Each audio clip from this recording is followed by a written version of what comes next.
జరిగింది ఇప్పటి వరకు భీష్ముడి జీవితంలో అని ఆలోచిస్తే ప్రతిజ్ఞాపూర్వకంగా రాజ్యాధికారాన్ని వదులుకున్నాడు, ప్రతిజ్ఞాపూర్వకంగా దాంపత్య జీవితాన్ని వదులుకున్నాడు, బ్రహ్మచారిగా ఉండిపోయాడు. కానీ తనకు తెలియకుండానే అంబ మనస్సులో తన పట్ల ప్రతీకార భావం కలగడానికి వీలైన ఒక పునాదిని కూడా వేసుకున్నాడు భీష్మాచార్యుడు.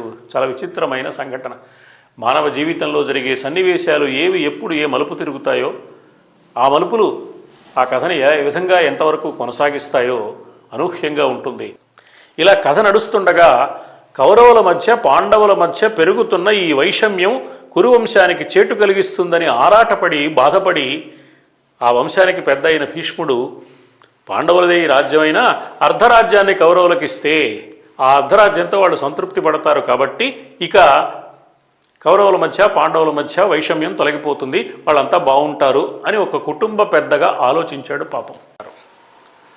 రాజసూయ యాగ సభలో భీష్మాచార్యుని ప్రవర్తన భీష్ముని యొక్క ఔన్నత్యాన్ని, ఔచిత్యాన్ని, ధార్మిక హృదయాన్ని, ఆధ్యాత్మిక వేతృత్వాన్ని తెలియజేసే సన్నివేశం. రాజసూయ యాగంలో అగ్రపూజ ఎవరికి చెయ్యాలి అని భావించినప్పుడు భీష్ముడు కృష్ణ పరమాత్మ పేరు సూచించడం భీష్ముని యొక్క పరమార్థ తత్వానికి ప్రతీక.